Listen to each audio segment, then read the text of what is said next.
It's been a while.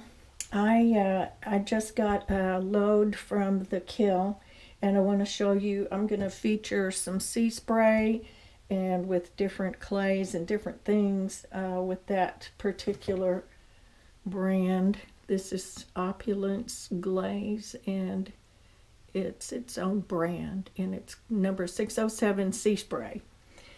These three groups right here have been done with sea spray. First, this one is just straight sea spray, and it's on a Laguna speckled clay. And that's the one that's lightly speckled. And so that turned out to be a really nice set. Beautifully done. It's just a really nice glaze. It's kind of a greeny blue, kind of a turquoise.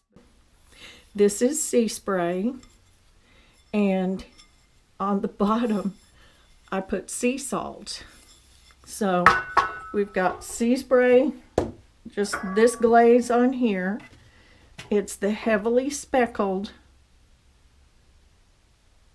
clay, and sea salt is by Mako. Sea salt is a Mako brand, and it's designed for stoneware, and these don't run, just so you know.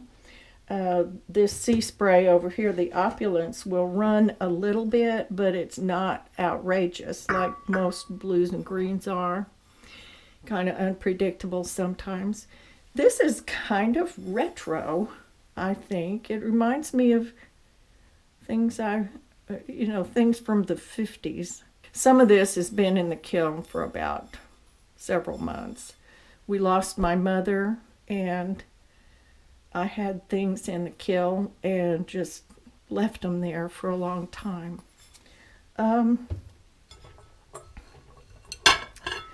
This is kind of a set, these two bowls especially. This could be a 2-bowl set or a 3-bowl set, but I put the sea salt on the bottom of all of them. And it's not the clay that's making this speckly business. That is the sea salt glaze. That's what it looks like. And then this one, I can't decide if I like that or not. Now this one, I probably got the green or the sea spray a little bit too far over the edge, and it ran just the slightest bit, which gave the edge of it a nice smooth finish. And then this finish has a little bit of texture. Very interesting. So that's two things that we've done with sea spray and got different results, because as you can see, but they're also on two different clay bodies. So this is the heavily speckled clay, and this is the lightly speckled clay over here on the left. Okay, so let me show you this one. Now, I think I might like this one better than all of them because of the... Now this one had iron luster pretty heavily around the edge. You may be able to see it better on a larger bowl.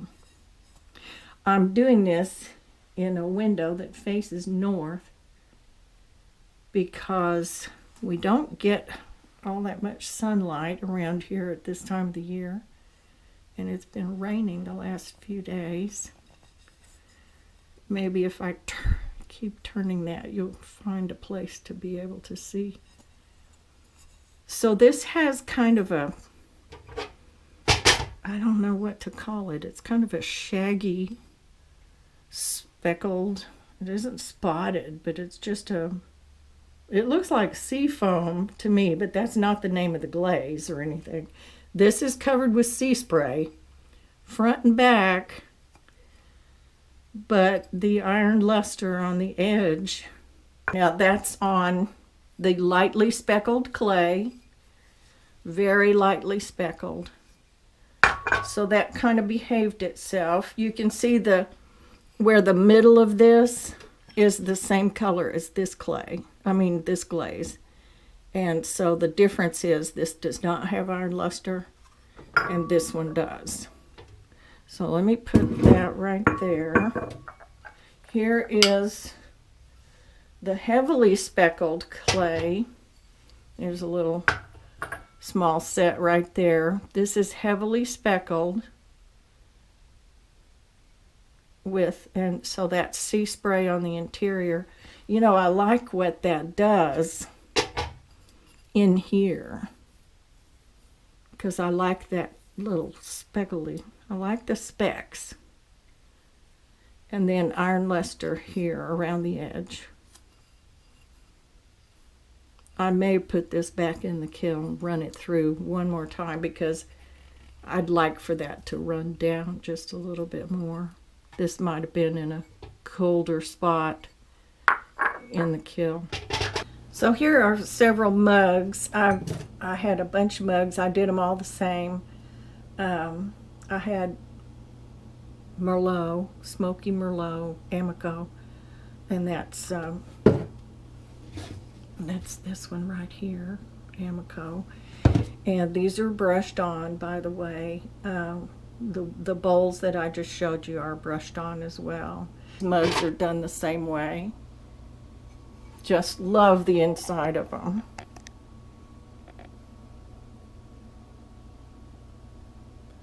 I just love the, well, I like the outside too, but I'm really taken with that.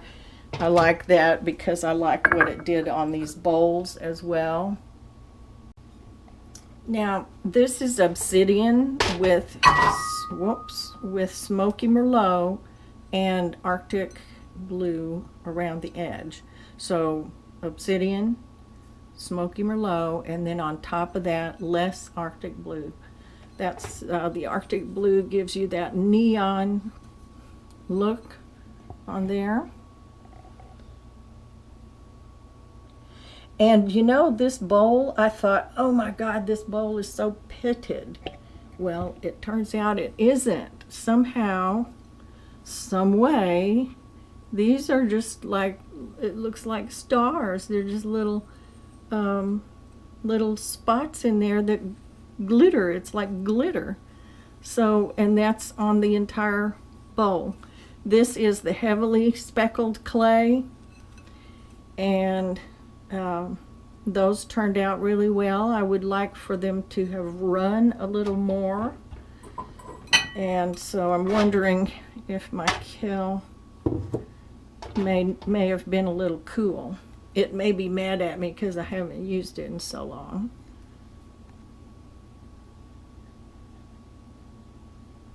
So this turned out really pretty too.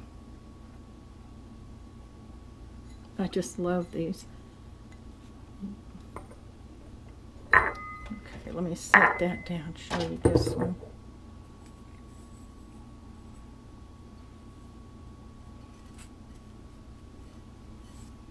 This makes a little set. Now, the only one that I'm not really happy with is this frosted turquoise is kind of tricky, and it could be the clay that I used. It may be because it sat for months in the kiln before I came back home to take care of it. I brushed, well, I poured the inside. That's a operator problem on that. I poured glaze on the inside, dumped it out. So this inside got way more than the outside did. This is, the reason I say it's tricky is because it runs.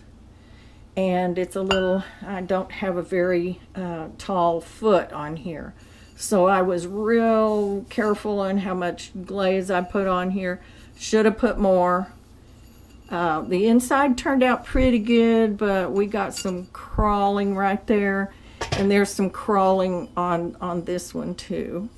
So since I have nothing to lose on this one, and if you haven't seen my do-over videos. You should watch them because I have a method of redoing glazes that I don't like. So what I will do to these, both of them, is put some pretty heavy hairspray on these, especially on these places on the inside here that crawled. You know, I just didn't get crawling. I got some separation just because I didn't have enough glaze on here. But this only happened to the inside. So maybe a different location in the kiln. This is Chino Cream that I just put a swipe of on the inside of here. But this is Frosted Turquoise by Standard Ceramics. And this Chino Cream is a Duncan glaze. Duncan Renaissance glaze. I like the color. I just don't like the way it turned out. Could be it could be the clay. Not sure, but I'm going to reglaze these and put them back in the kiln and run it maybe a different speed and a higher temperature and get them to behave. So thank you very much. It's good to be back. Hope we'll be seeing more of each other here shortly because I need to get busy and get back to work. So thanks for watching. Subscribe, like, and share. Love you. Bye-bye.